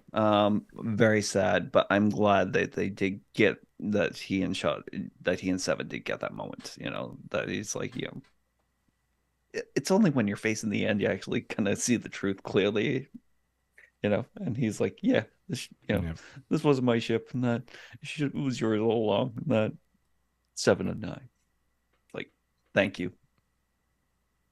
Great way. I'm sad he's gone, but it was a great way to end his character out. Right. Drafts in the chat. Yep, I see her. She is. She asked how the hot takes are tonight, and MC had the perfect answer: hot, cold, and lukewarm. It's true. It's true. That's not referring to us. MC, go ahead. And she also would like, she wanted to make sure that we all knew, or that everyone knows that she was banned from the podcast for not letting people talk. Yep, it's true. Yep. And we did talk about that earlier. But yes, in terms of Shaw, I could see where both Eric and Hawk were coming from. It's like, I do think it was telegraphed a bit because, like, kind of with every episode, I'm like, this is the one. He's gonna die, because like 7 had to get into the captain's chair by the end of the season. But then when they kept on not doing it, I was just like kind of lulled into this false sense of security that it's like, oh, well, is he gonna like be injured even further? Is he just gonna step down? Like, what's gonna happen?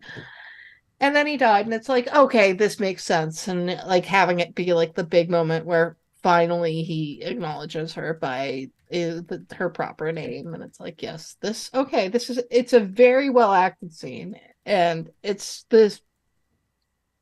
not a surprising scene, but that doesn't mean it's not good. It is a very good scene.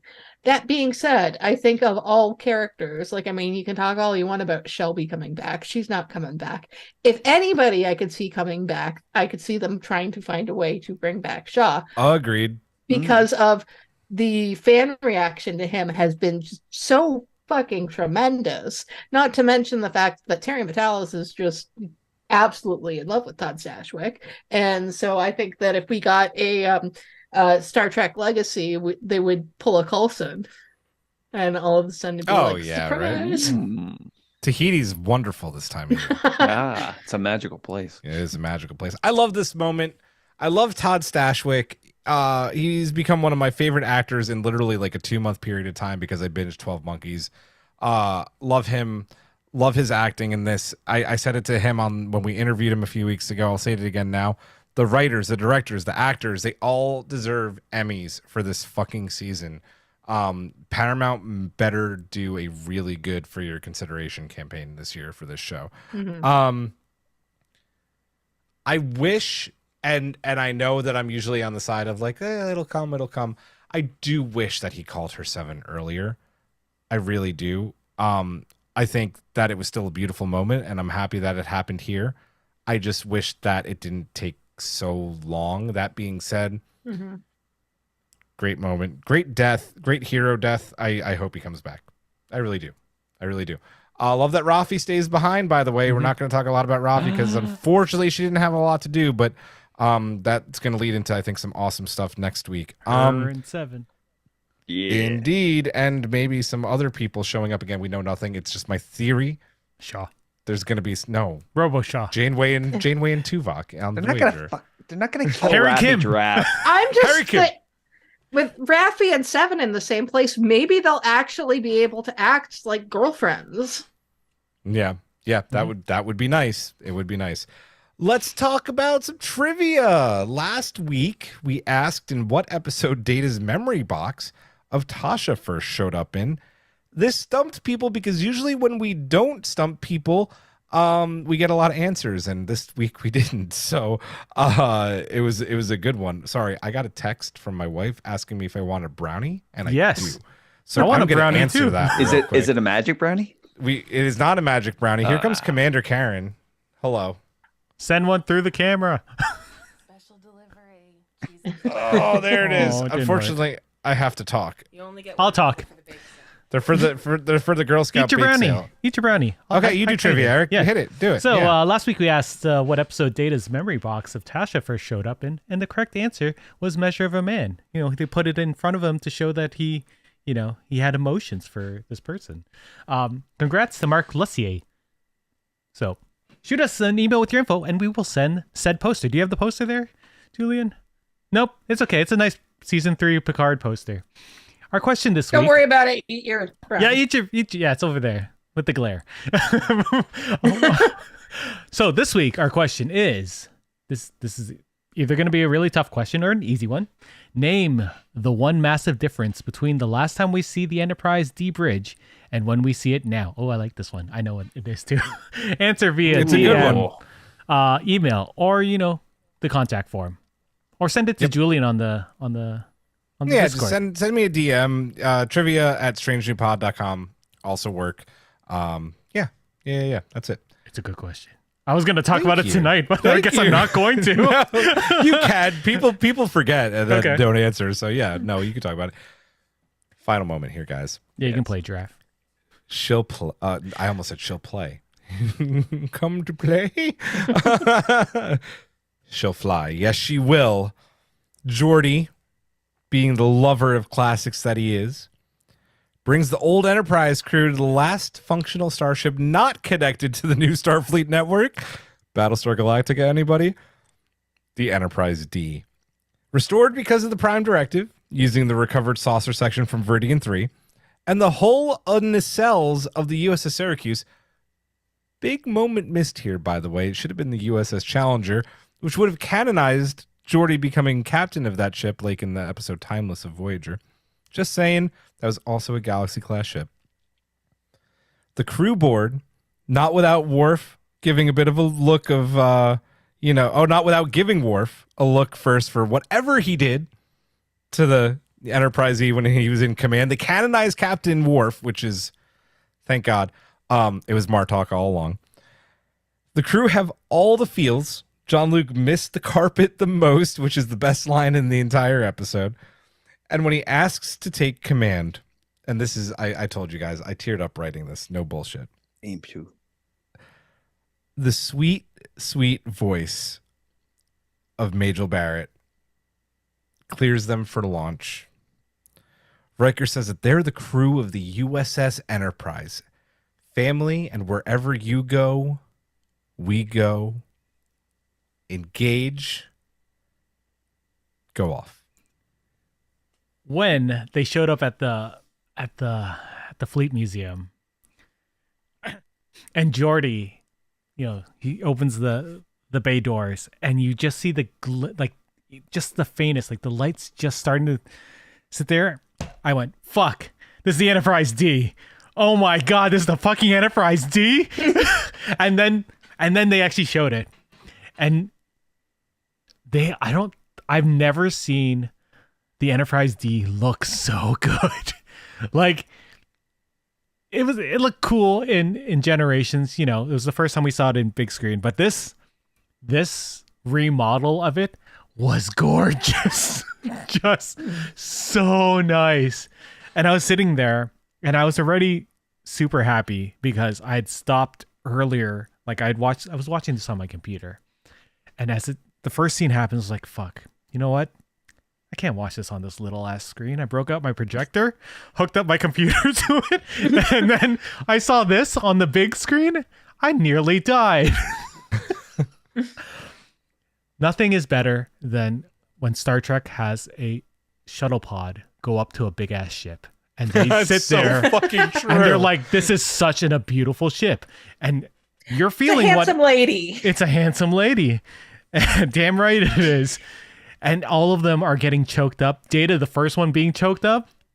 Beautiful. Again, him feeling these emotions, like actually feeling everything for the first time. And all of them were just in awe that it was back. Because none of us expected to see the D. No one expected to see the D, especially after Riker had crashed. You expected it? Good. I will talk about that me once I get to my turn. That's awesome. They did sort of telegraph it a couple of episodes ago when Alondra was like, why don't we get the ship in 12? Oh my God. And then them ripping into Worf. Beautiful. They did it all through TNG, and the fact that they did it here, and he had his serious but embarrassed face. Beautiful. I do want to know what happens to the E.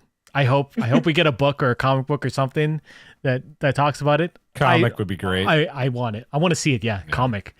Yeah. Or cutscene in a DVD later.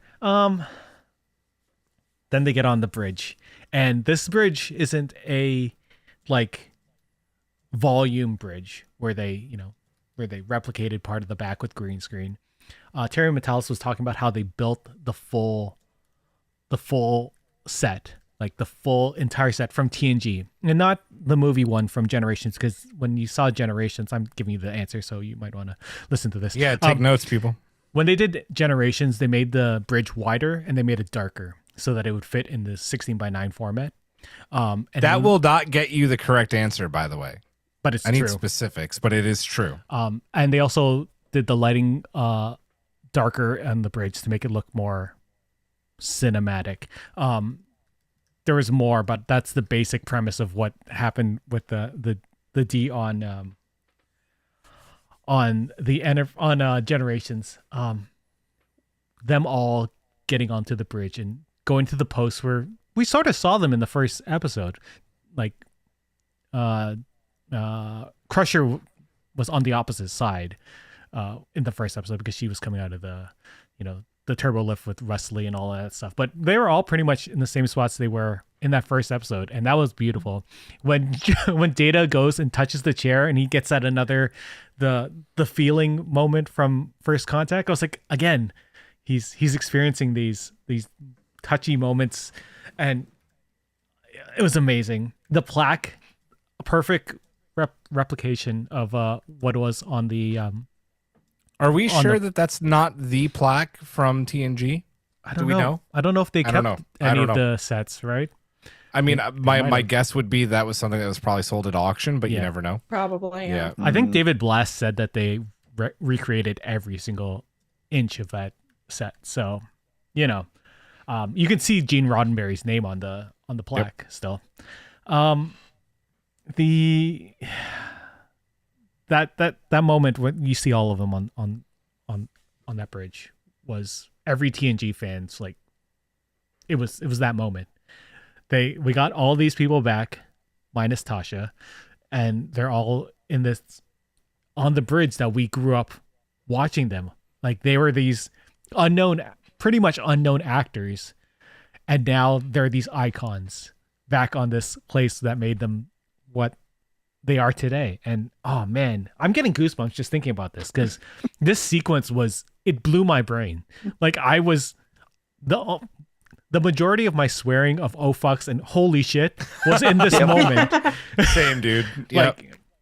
Like I hope my kids never read my messages to Hawk, because it was just like constant swearing of, oh my God, this is happening. This is happening. The L-Cars, again, beautiful. Like we got to see the updated version. Were the blast doors open behind the view screen? Because it looked like it in this, like when they showed it. I couldn't tell. I have to look again. Yeah. That was the only thing I was like, oh, that's neat. They actually showed that there were blast doors here, like every other ship that they've done since. Either that or it's broken from when it crashed, and he just hasn't gotten to that part yet. Worf talking about how he wanted the E to be better. He wanted the E's weapon systems was such a Worf Deanna was moment. like, Worf, come on, man. This is our moment. Let us have it. He's like, okay, yeah, it's pretty good. I love this sequence. It made me so happy when they went to warp, and oh shit, no, wait, before I get to the warp part, Major Barrett's voice as the computer was such a beautiful thing that I never thought they would do again. Like I knew that she had recorded her voice phonetically for them to use it, after she had passed. In but perpetuity. they never really did it. Her last real role was 2009, and she was there to do the voice for that. So hearing her say Captain Picard again was so beautiful. It was a beautiful moment. Everything about this, it makes me just smile and make me so happy. And then they take off, and you see the NX-01 in the background as they go to Frontier Day to fuck shit up. And I love it. I'm done. I can't add anything more to that. I mean, like, I think he's covered it. But the only thing I will say is that Geordie LaForge is now cemented as the ultimate Trek fan. Yeah. You know, it's like, oh, you got a model of the D in that? Dude, hold on. Look at my garage. I think there needs to be a showdown between Geordie and Brad Boimler. I'm just saying. Oh, Geordie, man, he had a whole museum. Okay, Oh, fair, what? fair. Boimler's there with But his little plate Boimler's got collection. he's got a whole suitcase of plates Yeah, look at my and garage. got beat up by Tom Paris. Yes. But yeah, exact same reactions and that. I mean, like, I think even since the announcement of Picard, coming back, even as far back as season 1, that little flicker of hope always kind of, lingered in our imaginations about, like, the crew getting back together. And, it's like, is there a possibility of seeing Jean-Luc at the helm of any Enterprise? I at assumed all? it would have been the E, because that was the last ship we That saw was them in. what everybody was thinking. It's like, as long as he's at the helm of an Enterprise, And Enterprise, right? Mhm. we'll be fine. But no, Terry Metalis, Yep. God. he gave us back the D. All we wanted. You didn't was the have D. to, but you did. You gave us back the D. You gave us back Major Barrett's voice on the computer. Like, I know people criticize like nostalgia Trek and that, but right now at that moment I just didn't care. I just wanted to soak it all up, and I never wanted it to end. Mhm. I'm good. Well, just a look behind the scenes. So we haven't been doing Strange New Loop for the last couple of weeks because we having trouble coming up with them, and also we've had just very full episodes as it is. Though for one of them, the episode, I believe it was episode 8, we had one that we just cut out at the last minute because there was going to be a lot of stuff to talk about. It was the episode with the Fleet Museum. Strange New Loop for that week was what other ships that we did not see do you think are at the Fleet Museum? My answer was going to be the D. Nice. I was absolutely positive that Geordi was tooling around with it in his garage. Because of course he would. Because you can't leave that wreckage on a planet. And there's no way that Geordi would, they're not going to scrap it. Like it's a piece of history. And I'm actually probably pretty sure that they have like other ships. They probably have the 1701 no bloody A, B, C, or D there as well. They can't. Oh yeah, it got blown up. That thing blew up and went into the atmosphere. They got little destroyed on Genesis. They got little bits of it. Little bits, tiny bits. But that's Tim's why it's not bits. built. It's like they have enough of the D that it can be rebuilt. You never have enough D. I already almost walked out of this podcast when we started. And you already established that you wouldn't.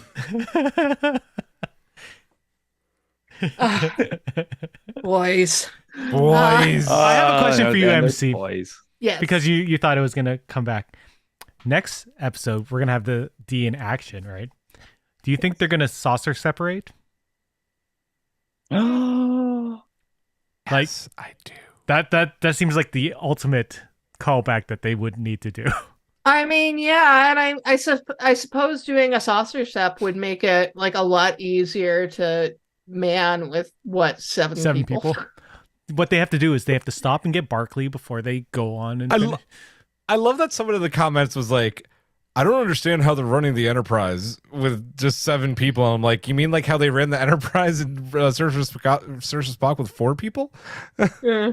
There's drones, people. There's automation. It's the 25th century. Yeah. Come on. But not all the automation. Not. Well, I mean, it's not connected to the network, but like No, they do no. have You have to like phone some in. more. Yeah.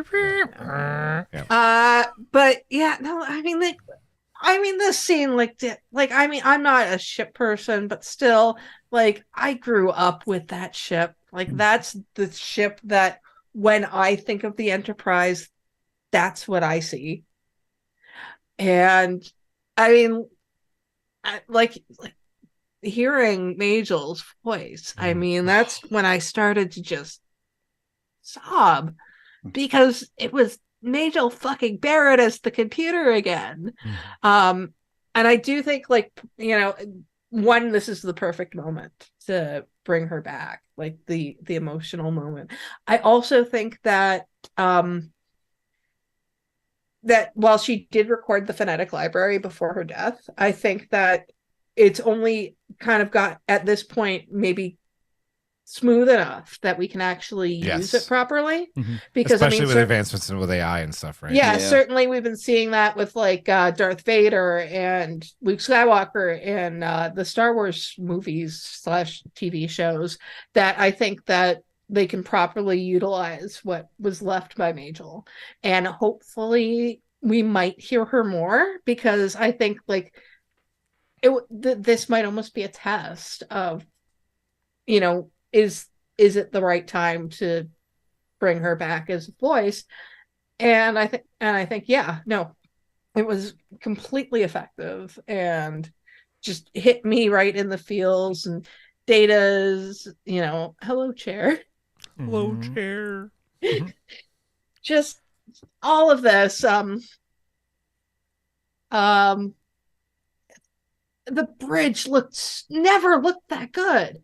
Never looked that Never good. ever looked that good. Yep. And now it's just like, oh my God, look at it. Like, and I mean, I know they didn't really try to make it look, okay, they tried a little bit to make it cinematic in Generations, but Generations was so fucking half-assed. Like, come on, like, They knew they were going to get rid of that set. Yeah, they right. were just waiting to get rid of it, and they like tried to shoot as little as possible on the bridge. You could tell where they turned that bridge into the Enterprise E because of the siding, right? Like 'cause that's in the Yeah. So like doing it now, I mean, just now it looks cinematic. Now it looks beautiful. Just it's for all of the people who complain about Strange New Worlds doesn't look like the Enterprise 1701. This does not look like it did on the show, but it still looks like it did. So I think I'm just really happy. I'm happy in a way that I didn't think I didn't think that this stupid thing was going to affect me as much as it did. You're shipping the ship. Shipping a ship. Shipping a ship. I'm gonna go off here, and at the risk of maybe pissing people off, and maybe I hope I do a little bit, because I've seen a lot of comments today on Twitter and even our Discord and other places being like, oh, it's too much nostalgia, and like it's like detrimental to the season at this point. To which I say, fan service and nostalgia is really important to people. It may not be important to you, but it's really important to some people. And I'm going to tell a story, and we're way over time, and I don't fucking care because I'm going to tell a story. My mom was 5. I was 5 when my mom died. My mom was a heroin addict and had AIDS and was in a really bad place, and she did bad shit. But one thing that she didn't do bad was raising me. With all the bullshit that she had, she loved me and never did a single bad thing to me. She showed me nothing but love and compassion. And one thing that she also did was give me Star Trek. And I had Star Trek when police showed up at our door. I had police show up at our door a lot. But I had Star Trek. And when she died, I had videotapes of Star Trek that I wasn't supposed to order. But I had those to get me through it. And when I got sent away to places because my family didn't know what to do with me, I had Star Trek. And having this moment and seeing the bridge and them walk onto that does so much for me, because it reminds me of the little time I had with my mother. And I talk a lot about how maybe DS9 or Voyager are my favorite shows, but maybe my favorite shows, but this show is what I had. And this crew is what I had, and this family is what I had, and that bridge week in and week out is what I had. It's had when I remember my first episode, Arsenal of Freedom, when Geordi did a saucer separation, took command of that ship. Nostalgia and fan service are very powerful, people. And it has a place in these shows. And this moment, if this episode fucked up in any kind of way and had any kind of issues, they're forgiven because of this moment. And what this moment does, not just for me, but a lot of people that I've seen today. It is beautiful. It is touching. It's important. And I'm thankful for it. And I know that Terry Metalis has gotten a lot of shit on Twitter about technicalities of this show, but he gave me this. And he gave a lot of Star Trek fans who I know are around today. I'm around today because of the show. He gave them this. And I'm so thankful to have these last 5 minutes of the show where I could stand up and just feel it and bawl my eyes out and feel that joy and happiness. To see Picard, when I looked at Picard saying make it so and say engage, it was like the 1980s and the 1990s again. I didn't see 90-year-old Jean-Luc Picard on that bridge. I saw fresh Captain Jean-Luc Picard ready to take his crew to fight Q, to fight the Borg. And I'm thankful for that. And I'm in love with that. And this season has been beautiful. And I know some people aren't there for it, and I'm sorry. I'm sorry that you don't feel it, but I feel it. And I'm really happy. This has brought joy. So much joy. It's what I needed. And that's where I'm at. Do you know? Damn it, Julian, I'm wearing black eyeliner. Like, why'd you make me cry? So, Do you know what I saw today that I haven't seen in such a long time? I have a lot of friends whose parents were Trekkies when they were growing up, right? And because we're all old, they're all on Facebook and they've added me as friends. But I've never seen so many happy older Trekkies talk about this moment. It's my dad's birthday today. My dad, who dresses up like Geordie LaForge every Halloween. I cannot wait till he watches this tomorrow when I go and see him. Because this is going to be the moment where I'm going to look over it and watch him, watch the scene. And that excites me so much. Because as jaded as today's fans are, there's so many of just like the regular Star Trek fans that are going to watch this and just be amazed that this came back. yeah.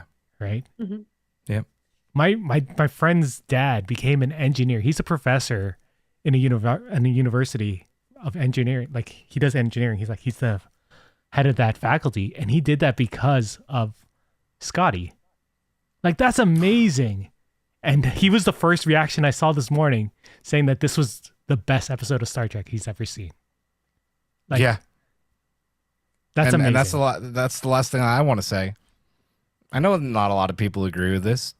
This is probably in top 10, top 5 favorite episodes of Star Trek of all time for me. I loved it. And I'm so happy to have it. Fuck I all the think haters. that there is this backlash against fan service. The thing is, if fan service is done in a story where the story is well crafted and it fits, there's no problem with it. Like, the reason why it's called fan service is because it is for the fans, but it doesn't take anything away from new fans to see the Enterprise D. It's not like continuity lockout where it's like, oh, well, I don't understand what's going on. It's like, no, you completely understand that this is their original ship because they explain that.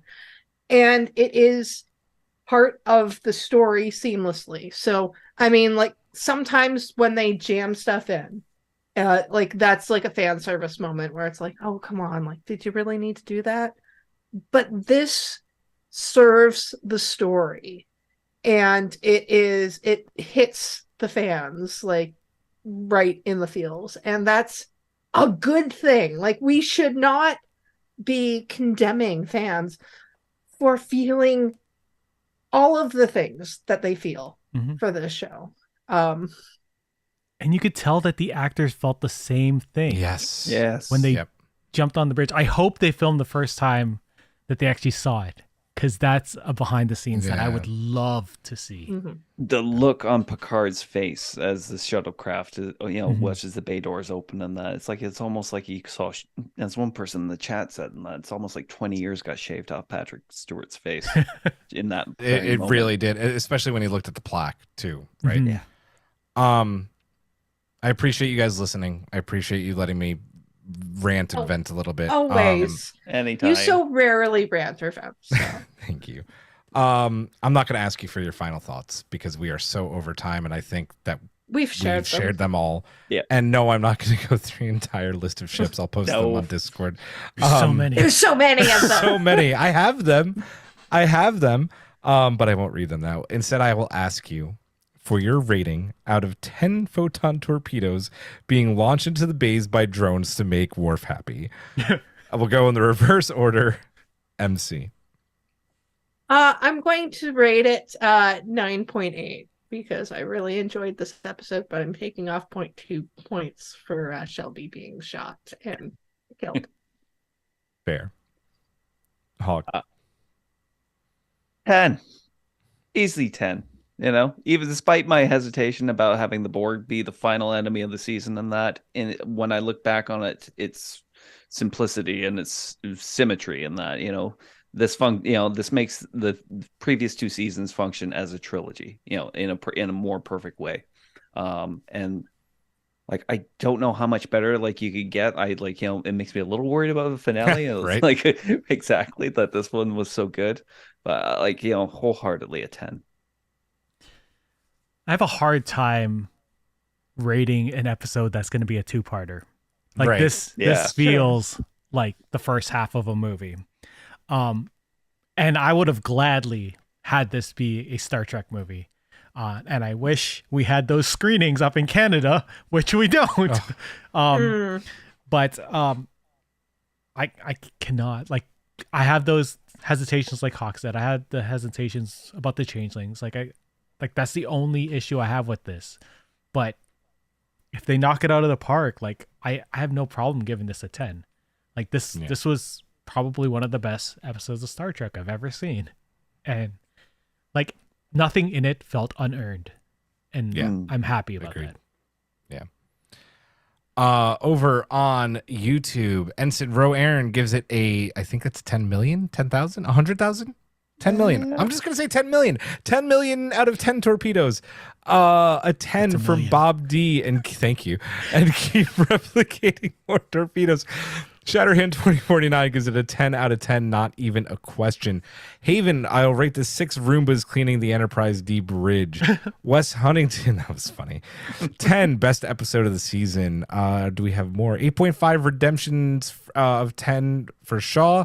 Also uneven pacing, so 8.5. 8.5 out of 10 for Tara. 10 million torpedoes. Thank you. 10 million torpedoes, Rose says. Thank you. 10 Ds. 10 Ds, Waiter says. If I could give this more than a 10, I would. It's a 15 out of 10. It's a 10 million out of 10. It's a perfect episode, in my opinion, which will probably be even increased next week during the finale. Also a 10 out of 10 from Marty Williams. I hope they do 90 to 100. Yes, I hope it's a 90 minute finale. I really do hope so. Let's get into the subspace to poll and mailbag. Comms, get me the dock master. Control tower reading, Commander. Captain 7, right there. Let's do it. Who wants to take the poll tonight? I can do it. Then we'll just go in order. We asked our Discord collective what they thought of the penultimate episode of Star Trek Picard, and this is what they had to say. 77% said, carpets of praise. Carpets of praise. I love it. 15% said, engaging. 0% said, I prefer the E. And 8% said, let sleeping Borg lie. Who hurt you? 8%. Who hurt you? Keep it going with Rude Parakeet's mailbag, please. Rude Parakeet wrote, oh my goodness, Majel Barrett is back. The Borg Queen is back. God, I didn't even mention Majel. Fuck me, man. Yeah. Anyway. The carpet, it's back. Endorphins are as plentiful as nanoprobes this week. MCs with Chris, please. Chris wrote, there was once a guy who said, fuck it. Now he's dead. Also, there was carpet. This is the most I can process. I rate this whatever is the biggest number possible out of that many because nostalgia. I'll take Collins, who got his in the afternoon today. Still very proud of you, sir. Yay. Number 1, the D. My heart almost leapt in my chest, and yes, I had tears too, and the carpet lulled on that one. 2, I don't care if we all knew it was going to happen. Shaw saying Seven's name was everything to this trans person. Much appreciated. 3, boomers. That's a pun if you're a Battlestar fan. Boomers to the rescue. I am a proud boomer. Again with that. Yes. 4, Shelby's reappearance. Meh. 5, I wasn't too happy with all the youngsters getting assimilated. That seems like a problem that, if solved in one episode, will seem too tidy and not earned. We shall see. 9.75 out of 10 overall. I really loved most everything about this ep. Can you take Simon's, please, Eric? Yeah. Simon wrote, hot take. The episode was cool and all, but just felt too predictable. 4 out of 10. Maybe it's the pacing, but we've been yelling, no, don't go in there. Don't do that. Stop connecting things. That's how you get Cylons. For half a season and just watched everyone open doors, do stupid things, and network all your shiny ships together. Shipborn is cool, but it's too late to make up for the season 1 finale of copy-pasted ships. Which I have to say, I completely disagree with. Anything in Star Trek could make up for the copy and paste ships, and it already has, right? Like, I mean, Prodigy even made up for that. Lower Decks made it with like the fleet of Cerritos. That was copy and paste and awesome. So take Brandon's, please, Hawk. Branna wrote, "This is an episode that delivered reveals that were consistent with heavy foreshadowing. That's satisfying for me, even if it meant most of it wasn't that shocking. The impact also suffered a bit from the big reveal being left so late. Still, there were a few twists and details I missed in certain events, like the assimilation of the kids, Shaw using Seven's proper name, Raffi staying behind for Seven, and the Enterprise D still packed an emotional gut punch. The episode's biggest flaw remains the lack of women talking to women, with second place being Deanna and Picard's mishandling of Jack. Jack being a foolhardy idiot was believable but frustrating, but someone should have just hit the poor kid with hypospray and put him on ice until after Frontier Day. A solid episode with emotional beats and using guns hung on the wall, but not without its flaws. 8 out of 10. Nice. Tara's, you get to read the limerick this week. MC. So I get to sing and read a limerick. You do. It's a big week for me. Tara wrote, Episode 9, Vox Limerick Attempt. Jack's sorta Borg, so he goes off on his own. Data is now the emotional touchstone. Youngin's organic receivers got transported some Borg transceivers. Now who will save everyone from becoming drones? Very nice. And she also had some thoughts. Oh, she does have thoughts. A lot of fun to watch, but I am a bit annoyed that this comes back to the Borg and that Jack is Locutus 2.0 after all. I will refrain from saying it's unoriginal because I don't know how they intend to wrap it all up. But I could see Jack subsuming the Borg with positive connections, kind of like Data did with Lore, with good vibes, help from Seven and JL, and a surprise Borgatti de ex machina, ship porn, whatever, carpet line was funny. 8.5 out of 10. Nice. Captain Idols, please. Oh, that's me. Hi. Captain Idol wrote, needless to say, the guy who hoovers the carpet is still there, still hoovering all that time in Bay 12. He's the season 4 antagonist. Agreed. I love it. Take us home, Eric. We knew that's who Vatic was speaking to the whole time. Yep. Haven wrote, this episode was the ultimate close to the TNG era, but really it wasn't that good of an episode because over the last 8 weeks, we had predicted all of it. So I'm going to say this. I can't wait for the finale since it will be aired on the IMAX next week. It must be amazing. For those who get to see it in IMAX, you fuckers. Yeah. Not jealous at all. No, we're fine with it. It's fine. But yeah, fine. It's great. It's fine. Good. It's fine. Do it. How do you not put Philadelphia on that list, Paramount? Come on. Or Canada? Or all of Canada? Or all of Canada. We have Were your you a lot of your Star Trek stuff? Thank you, Hawk. Jesus H. For real. Anyway, folks. We're at that time. There will be a bottle of Chateau Picard on this table next week for the finale. Episode 310, the finale, the ending of Star Trek Picard. Cannot wait to talk about that one with you guys. We haven't seen it. I'm dying. I'm counting down the days. It's going to be just epic. Cannot wait to talk about it with all of you. That's going to do it for this one. For Hawk, for Eric, for MC, I am Julian. I will say live long and prosper. Majram, Jolan, true. Engage. Good night.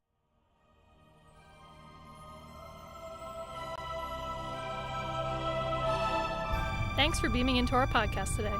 If you want to keep the hailing frequencies open, you can subscribe on Apple and Google Podcasts, YouTube, and Spotify. Like what you hear? Put in a good word with Starfleet and leave us a 5-star review.